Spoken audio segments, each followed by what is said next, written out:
To it tonight. The first thing that we're talking about is entertainment-wise. As I mentioned in the opening, Ghostbusters. I think I saw you're a fan of the originals, yes, right? Yes. I think any gender is from the 80s and everything. Dan Aykroyd and all the rest of the cast, Bill Murray and everything. Yeah. Well, not to interrupt, but have you seen the Bill Murray stories on Netflix? No. Amazing. That's for a different topic, but go ahead. Yeah. Sorry to interrupt. No, that's okay. So we had Ghostbusters 1 and 2. People have been, since the 80s, looking for a sequel, right, to that with the original cast.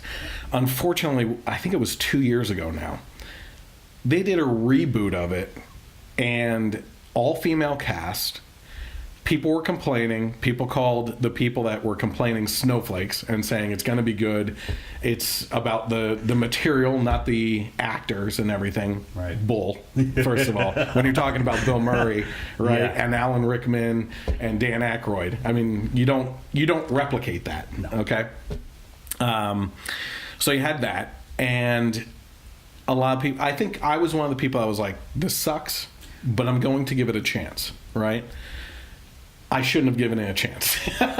It was a steaming pile of feminist garbage. I'm glad my kids are in bed because they actually loved it. Really? Yeah. But the thing is, had they acknowledged the previous movies, They right? have. They've seen them, but I don't think No. I'm talking about this movie. Right. So the original actors, some of them showed up as cameos. I think like Bill Murray was a cab driver or something like that. It was a completely different universe. Yes, that they exactly. presented, and that And on top of that, it's like they almost try to present this message of it's not a feminist movie. It's just an all-female cast, right? But then they put Chris Hemsworth, who is a male of all males. He's Thor. Yes. Right? Into the movie, and they make him out to be this complete dummy who is a bumbling idiot and doesn't know what he's doing. And is kind of feminine, right? And it's like, come on, guys. Come on, man. Yeah. No, it's crap. So what happens within the last couple weeks, and I think you probably saw me post it. Yes. There was a teaser trailer, yes, which gets people excited, right? And you're slowly zooming in. You go into a barn in the middle of nowhere, not New York City like the other ones and everything. Yeah. And there's crazy stuff going on, right? I should have and you hear downloaded the classic music. Yeah, You know what I mean? Yeah. That's unmistakable. And they go in, and there's a vehicle under a tarp of some sort, and it's kind of flapping around. And then all of a sudden it flies off, and it's the station wagon, right? What is that, a Studebaker or something like that? I don't even know what it is. Yeah, but you see, it's the Ghostbuster mobile, yes, basically, right? Ecto-1. Ecto-1. Right? And, you get excited, and that's all they showed, right? And immediately, Leslie Jones, who was in the feminist version that just came out 2 years ago, jumped in and started hassling about the original actors being back and everything. So Leslie Jones puts out this tweet. So insulting, like F us. We sick.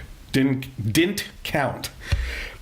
It's like something Trump would do. Oh, she had to throw Trump in there. What does Trump have to do with it? Nothing. Nothing. And then she put Trump voice, gonna redo Ghostbusters. Better than with men will be huge. Those women ain't Ghostbusters. So annoying. Such a dick move, and I don't give an F. I'm saying something. Okay.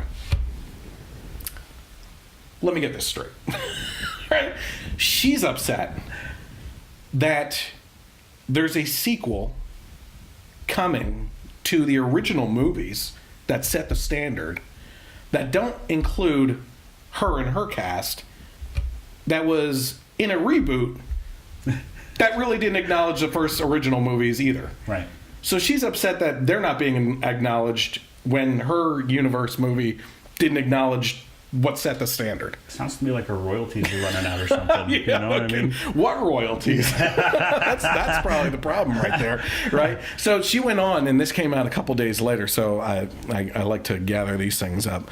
Let's see here. She said, this is another tweet.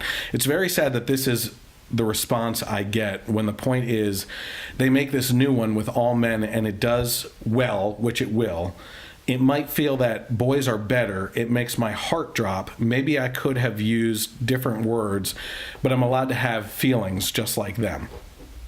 So here's a little bit more information for you.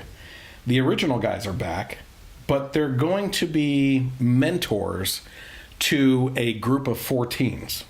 Guess what? 2 boys, 2 girls. So it's like they're being equal on the gender issue, maybe a little bit and everything, including actors that people actually want to see. Leslie Jones, no one liked your podcast, your movie and everything, and it's just it's coming back to bite her in the butt. Yes. You know. So I guess you have family involved in the conservative reactionary. Yes, right? my cousin Brad is probably the one commenting right now. yeah, exactly. So Alan Rickman did. I'm sorry, Harold Ramis. That's who I meant. Yeah, wasn't Rickman a director?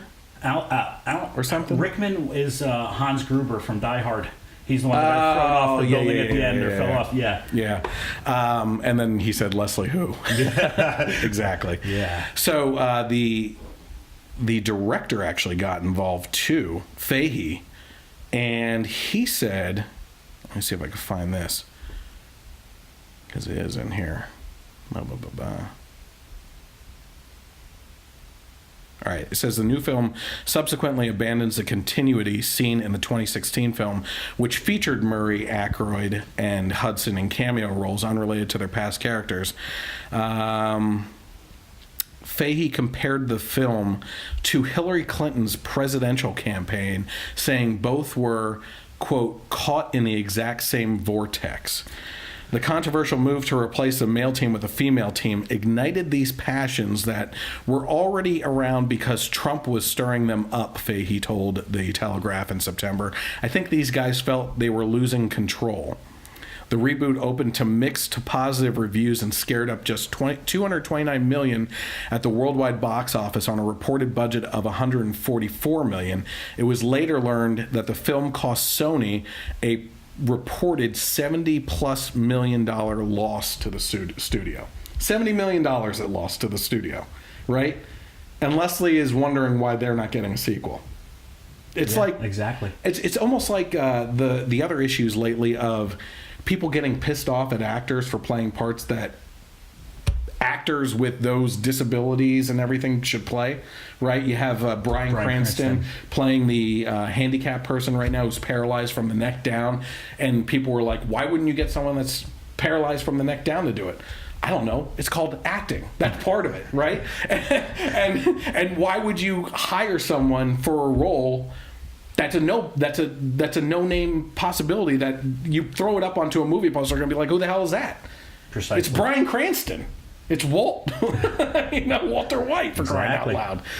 It's Hollywood right now, I think, is eating itself alive. Honestly, with the politics and everything. The thing that always gets me about Hollywood, specifically over the last year, is the fact that you had the Me Too movement basically explode in Hollywood, and Hollywood is a majority liberal, right? And it's just like they came out with the Me Too movement as a response, number one, to Harvey Weinstein, who's a disgusting slob. I mean, Jabba the Hutt in real life, right? Yes. And in this case, what happened was I think they thought that it was going to be a weapon to then gain a kind of trending possibility and then turn it around on Trump, right? And that was clearly what people were trying to do and everything. And right around that time, you had Mike Pence being lambasted by The View and them saying, how dare he not go out to dinner with a female colleague or anything, or have meetings with them without his wife in the room and everything. How old school of him and everything. Me Too drops. Nothing on Pence. Didn't get caught with his pants down, so to speak, right? And the reason is because he respects his wife. And he does stuff where he doesn't get caught cheating. You know what I mean? No stories came out. Who else really, in the end, wasn't too affected? Trump himself. For all the vile things that I believe he has said. Yes. You know? Not many people came out and said anything about it, you know? So, the one thing that I do take away from Hollywood right now is that we're seeing a turnaround in Christian movies. I'm not a fan of Christian movies, per se, right? The acting has been horrible for years. It's turning around. And a lot of big-name actors are turning with that and actually signing up for Christian roles. I don't know what her name is, but she's the heavyset one on This Is Us, the show. Yeah, I know the show. I can't. She's going to be in a new Christian film where based on a true story of the boy falling through the ice. And is it Melissa McCarthy? No, it's somebody. I forget her name. But my wife would know. Yeah, well, she's tuned in. Chime in.